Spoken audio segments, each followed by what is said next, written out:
자, 우리 팬분들과 다시 한번 인사하겠습니다. 오늘 정말 잘 오셨습니다. 자, 은혜받기 원합니다. 오늘 이렇게 말씀을 준비하는데요. 한 사람의 이제 평범한 목사로서, 이렇게 나 같은 죄인이 어떻게 목회를 하고 있을까, 이런 생각도 들고, 나도 이렇게 하나님의 말씀대로 살지 못하는 사람인데, 이렇게 어떻게 말씀을 전할까, 이런 좀 면목 없는 마음이 있어가지고, 이렇게 말씀 준비하기가 참 어려웠는데요. 이 자리에 나오실 여러분들 생각하면서, 그래도 누군가 한 사람은 전해야 된다라는 마음을 가지고, 사명감을 가지고 준비했습니다. 아무쪼록 귀를 기울이시고, 진리의 말씀이라는 것을 믿으시고 생명을 누리시는 여러분 되기를 주님의 이름으로 축복합니다. 자, 로마서 6장을 보면 예수 믿는 우리들에게 굉장히 부담스러운 말씀이 있는데요. 자, 제가 한번 읽어볼게요. 하나님의 선한 말씀과 내세의 능력을 맛보고도 타락한 자들은 다시 새롭게 하여 회개하게 할 수 없나니 이는 그들이 하나님의 아들을 다시 십자가에 못 박아 드러내놓고 욕되게 함이라. 자, 어때요? 좀 무서운 말씀이죠. 자, 히브리서 기자는요, 다시금 용서받을 수 없는 죄에 대해서 언급하는데요. 자, 하나님의 선한 말씀과 천국의 능력을 이미 맛본 사람들이 또다시 타락했을 경우에는 다시금 용서받을 수 없을 뿐더러 더 이상의 회복은 불가능하다라는 이야기를 하고 있어요. 자, 그런데 바로 이런 종류의 이야기를 듣는 우리들은 이 머릿속이 다소 복잡해지는데요. 자, 그 이유는 크게 두 가지입니다. 자, 먼저 첫 번째로는요, 오늘날 이 시대를 살아가는 우리들이야말로 하나님께서 허락하시는 은혜와 능력을 충분히 경험하고도 쉽게 흔들리거나 변질될 때가 많기 때문입니다. 자, 우리가 매주일마다 말씀을 통해서 큰 은혜를 받아도 월요일 날까지 간직을 해요, 못해요? 해주신다고 하면 안 돼요?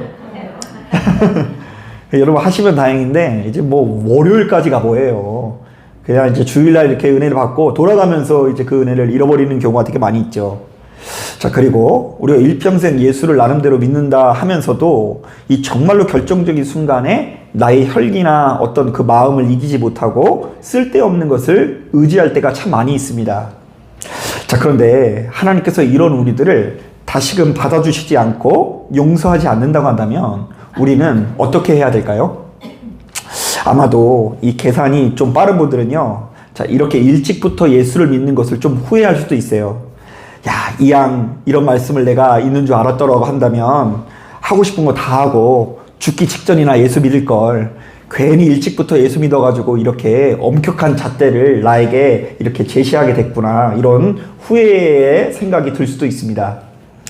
자, 그런가 하면 이 본문의 말씀을 읽으면서 또 우리가 머릿속이 복잡해질 수 있는 두 번째 이유는요, 자, 일전에 주님께서 하신 말씀들이 떠올라서 혼란스러움을 경험했기 때문입니다. 자, 우리가 마태복음 18장을 보면 주님께서 베드로에게 이런 말씀을 하시죠. 설령 너희 원수가 범죄할지라도 7번씩 몇 번이라도요, 70번이라도 용서해 주는 것이 우리 하나님의 뜻이라는 것입니다. 자, 그런데 그때는 그렇게 기록되어져 있는 말씀이 여기서는 왜 이렇게 기록되어져 있는가 하고 의심 어린 생각이 들 수도 있고요. 자, 우리는 그런 말씀을 떠올리면서 헷갈릴 수 있죠. 하나님께서는 무한정 용서해 주시는 하나님인가, 아니면 어떤 죄는 용서를 안 해주시는 하나님인가, 괜시리 머릿속이 복잡해질 수 있습니다. 자, 그런데 도대체 바로 이 말씀을 통해서 하나님께서는 우리들에게 어떤 이야기를 하시고 싶으신 것일까요? 자, 우리가 바로 이것을 제대로 이해하기 위해서는 성경이 경계하는 진짜 타락이 무엇인지를 명확히 해야 되는데요. 자, 결론부터 말씀드리자면, 자, 우리가 하나님을 믿되 바리새인들과 서기관들처럼 믿으면 소용이 없고 결단코 생명을 누릴 수 없다라는 것입니다. 자, 우리 한번 따라해 보겠습니다. 너희가 바리새인들과 서기관들처럼 믿으면 생명을 누릴 수 없다. 자, 이게 무슨 말일까요? 오늘 우리가 읽은 본문은 이 바리새인들과 서기관들의 허물을 아주 강하게 고발하고 있는데요. 자, 우리 한 절씩 한번 읽어볼게요. 자, 먼저 2장 1절 말씀 같이 한번 읽어볼게요. 시작. 그러므로 남을 판단하는 사람아, 누구를 막론하고 내가 핑계하지 못할 것은 남을 판단하는 것으로 내가 너를 정죄함이니 판단하는 내가 같은 일을 행함이니라. 유대인들은요, 타인이 어떤 죄를 저지르면 그것을 아주 강하게 고발하기도 하고 판단하기도 하면서 사실은 자신도 역시 그 죄를 짓는다 안 짓는다? 예, 짓고 있다라고 이야기를 하고 있죠. 자, 계속해서 4절부터 5절 말씀 같이 한번 읽어봅니다. 시작. 혹 내가 하나님의 인자하심이 너를 인도하여 회개하게 하심을 알지 못하여 그의 인자하심과 용납하심과 길이 참으심이 풍성함을 멸시하느냐. 다만 내 고집과 회개하지 아니하는 마음을 따라 진노의 날 곧 하나님의 의로우신 심판이 나타나는 그날에 임할 진노를 내게 쌓는도다. 자, 또한 유대인들은요, 사람을 회개시키기 위해서 베푸시는 하나님의 자비로움을 깨닫지 못한다고 하죠. 자, 그래서 맨날 남들만 판단하고 정죄하고 있을 뿐 자기 자신의 죄를 하나님 앞에 진심으로 뉘우치거나 회개하지 않는다라고 고백하고 있어요. 자, 그러니까 여러분 어때요? 여기까지 읽어보니까 하나님께서 용서하실 수 없는 죄, 즉 하나님께서 더 이상 회복시켜 주실 수 없을 정도로 극도로 타락한 상태가 어떤 상태인지 아시겠어요? 자, 아주 간단합니다. 자, 나는 하나님과 사람 앞에서 흠이 하나도 없다라고 생각합니다. 자, 머리부터 발끝까지 나는 지금 매력이 철철 넘치고 다 거룩하고 대단한 사람이에요. 자, 그러나 이런 나에 비해서 주변에 있는 사람들은 죄다 문제투성이고 형편없는 사람이라고 생각하는 사람. 자, 그러므로 하나님 앞에 그 어떤 자신의 죄와 허물도 뉘우치지 못하고 좀처럼 회개의 자리로 나아가지 못하는 사람들은 생명을 누릴 수 없다는 이야기를 하는 것입니다. 사실 육신의 옷을 입고 있는 우리들은요, 누가 됐던 간에 필연적으로 자기 자신을 더럽힐 수밖에 없죠. 자, 1차적으로는요, 우리의 심령을 가는 곳곳마다 더럽히기 마련이고요. 더 나아가서는 우리의 육체를 더럽힐 수밖에 없습니다. 자, 이것을 우리가 어떻게 분별할 수 있냐면요, 벌써 기도를 해보거나 예배를 한번 드려보면 알아요. 자, 늘상 내가 마음을 지켜서 하나님을 바라볼 때는요, 이 예배를 드릴 때 내 영혼의 그 깊은 곳에서 맑은 가락이 울려나죠. 자, 그런데 뭔가 내가 나 자신을 더럽히고 하나님께서 기뻐하시지 않는 것에 붙들린 거나 이끌림을 받으면 우리들의 이 영 깊은 곳에 정말로 이 예배가, 기도가 굉장히 지루하게 느껴지고 뭔가 이렇게 팍 뚫리지 않는 듯한 느낌이 우리에게 찾아올 수 있죠. 자, 그렇기 때문에 하나님께서는 바로 이렇듯 죄된 우리들이 스스로를 회복하고 치유할 수 있는 길을 열어주셨는데요. 자, 그것이 바로 회개입니다. 자, 어떤 면에서 우리가 드리는 모든 예배와 기도도 사실은 누군가를 판단하기 위해서 예배드리고 기도하는 것이 아니라 순전히 내 자신의 죄와 허물을 회개하는 목적으로 드리는 것인데요. 자, 우리는 바로 이 시간을 통해서 지난 한 주 동안 지었던 여러 가지 죄들을 뉘우치고 하나님 앞에 용서받는 시간을 가져야 하는 것입니다. 그래서 이제 성경을 묵상해보면 바로 이것이 아주 일관된 목소리로 우리들에게 이렇게 요구되고 있는데요. 자, 먼저 출애굽기 2장을 보니까 하나님께서 모세를 만나주시면서 이렇게 말씀하십니다. 한번 따라해 보겠습니다. 네가 선 곳은 거룩한 땅이니 내 발에서 신을 벗어라.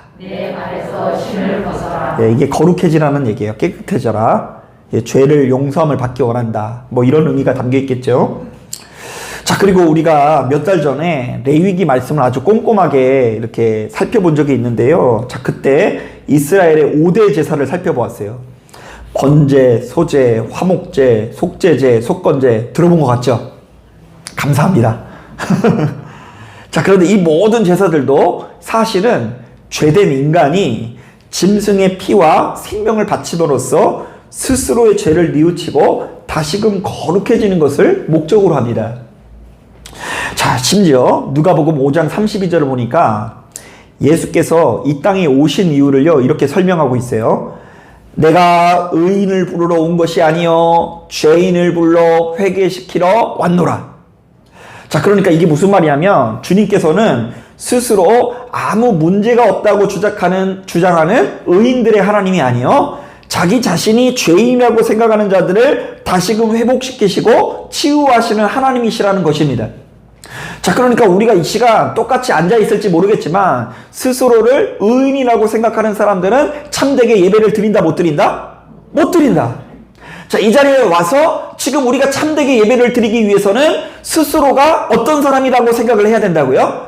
내가 죄인이다.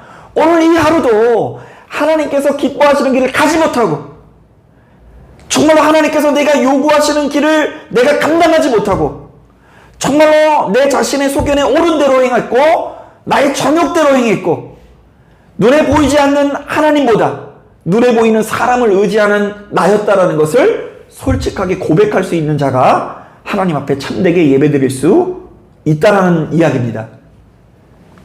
자, 그렇다면 오늘날 이 시대를 살아가는 우리들도 수시로 자기 자신을 돌아보면서 내 안에 있는 이 회개 시스템이 제대로 작동하고 있는지를 돌아봐야 돼요.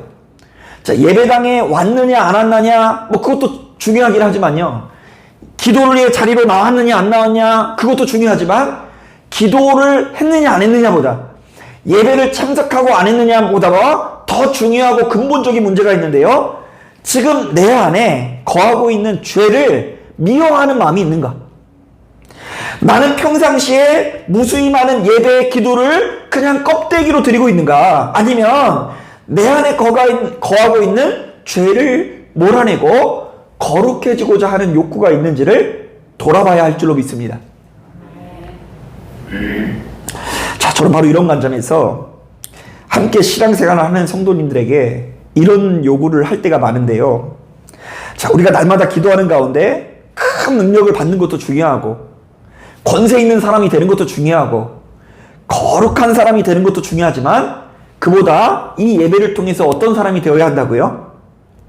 하나님 앞에 한없이 낮아지는 사람, 겸손한 사람이 되어야 할 줄로 믿습니다. 자, 저는 한 사람의 평범한 목사로서 바로 이것의 중요성을 뼛속 깊이 느끼는데요. 자, 왜냐하면 우리가 바로 이런 태도가 나타날 때에 참 생명을 누릴 수 있기 때문입니다. 자, 회개의 수준이 곧 영성의 수준이고, 자, 뉘우침의 수준이 곧 우리가 누릴 평강의 수준인 것입니다. 자, 빌립보서 2장을 보니까 이와 비슷한 내용이 나옵니다. 자, 빌립보서 기자는 당시 성도님들에게 이런 조언을 하죠. 자, 아마 다 아시는 조언일 거예요. 한번 들어보세요. 너희 안에 이 마음을 품으라. 곧 그리스도 예수의 마음이니 그는 근본 하나님의 본체시나 하나님과 동등됨을 취할 것으로 여기지 아니하시고 오히려 자기를 비워 종의 형체를 가지사 사람들과 같이 되셨고 사람의 모양으로 나타나사 자기를 낮추시고 죽기까지 목정하셨으니 곧 십자가에 죽으심이라. 어때요? 많이 들어보신 것 같죠? 자, 이것은 이른바 겸손에 대한 요구라고 할 수 있는데요. 자, 우리가 믿고 의지하는 예수께서 죽기까지 낮아지시고 겸손의 길을 걸으셨으니 너희도 역시 죽기까지 낮아지기 위해서 노력하라는 이야기입니다. 자, 그런데 바로 이 말씀의 전후 문맥을 보니까 자, 바로 이렇듯 겸손의 능력을 갖춘 자에게는요, 어떤 열매가 나타난다고 하는 줄 아십니까? 자, 들어보세요. 마음을 같이하여 같은 사랑을 가지고 뜻을 합하여 한 마음을 품어 아무 일에든지 다툼이나 허영으로 하지 말고 오직 겸손한 마음으로 각각 자기보다 남을 낮게 여기고.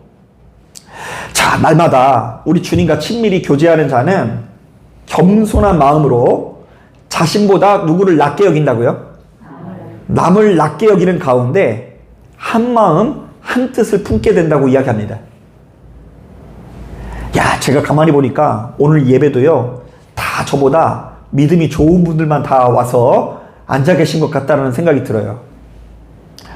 우리 가만히 보면 우리 장로님 얼마나 그냥 믿음이 좋으세요. 그죠? 네. 오늘도 그냥 새벽부터 일어나가지고 알 줍느라고 얼마나 고생하셨는데 그냥 그 먼 길을 그냥 정말로 이렇게 와가지고 이 자리에 와서 예배를 참석하는 것 자체가 그냥 얼마나 믿음이 좋으신지 모릅니다. 우리 장로님 인기가 좋아요. 이렇게 장로님 얘기만 나오면 사람들이 이렇게 막 아멘들을 크게 하고요. 아주 그냥 얼마나 감사한지 모릅니다. 그리고 뭐 제가 장로님만 대표로 얘기를 들었지만 지금 이 자리에 계신 분들 자체가 뭐 대단해요. 뭐 자기에게 맡겨진 그 직분을 감당하기 위해서 정말로 땀 흘려 눈물 흘리며 기도하시는 분들이 이 자리에 앉아 계신 것을 제가 알고 있어요. 자, 이것은요, 뭐 저도 목사이긴 하지만 저보다 남을 낮게 여기면 한 마음 한 뜻이 된대요. 자, 그런데 이런 마음을 잃어버리고 탁 보니까 다 형편없는 사람만 앉아 있는 거예요. 어쩌면 저렇게 안 따라오는지. 이 교회가 이렇게 구질구질하고 수준 낮은 이유는 다 이놈의 성도님들 때문입니다. 이렇게 되면은요, 서로가 이제 골치 아파지는 거예요. 저는 저대로, 이렇게 수준 낮은 사람을 봤나, 이런 생각이 들고요. 저도 역시 그런 눈으로 바라보니까 성도님들도 저렇게 수준 낮은 목사를 봤나, 이러면서요, 주 안에서 하나를 이루지 못한다는 것이죠. 자, 계속해서 밑에 보면 이런 종류의 말씀도 있어요. 진짜 무서운 말씀이 있는데요. 빌립보서 2장을 보니까 이런 말씀이 있어요. 두렵고 떨림으로 너희 구원을 이루고. 자, 겸손한 마음을 가진 사람은요, 구원을 이루는 과정에서 어떤 마음을 갖는다고요? 두렵고 떨리는 마음. 왜냐하면 자기가 자신을 봐도 위태위태한 거예요. 야, 이번에는 한번 하나님께 용서해 주시는지 모르겠지만 돌아서면 또 죄를 짓는 것은 아닌지, 또 주변 사람들을 아프게 하는 사람이 되는 것은 아닌지, 똑같은 실수를 또 반복하게 되는 것은 아닌지 하면서 두렵고 떨리는 마음으로 구원을 이룬대요. 조심조심 한다라는 거예요. 하지만 스스로를 죄인으로 여기지 않는 사람은 생전 하나님 앞에 두렵고 떨리는 마음을 가질 필요가 없어요. 왜요? 나는 흠이 없고 내 주변 사람들은 다 문제이기 때문에 나는 구원받는 것이 너무나 당연하기 때문입니다. 자, 이런 점에서 예수를 그렇게 오래 믿었음에도 불구하고 늘상 입만 열면 자기 자신을 매력있고 인기 많은 사람, 늘상 입만 열면 내가 하나님 안에서 뭔가 이 대단한 능력을 갖춘 것처럼 말하는 사람들을 좀 경계하면서 지켜볼 필요가 있어요.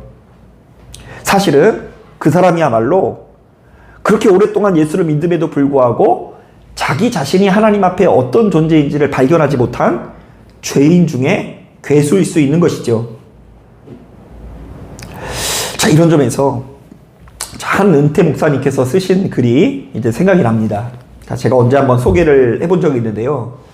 자, 이분이 자신이 오랫동안 목회를 해보니 많은 성도님들이 교회 현장에서 크게 4가지의 태도를 보인다고 합니다.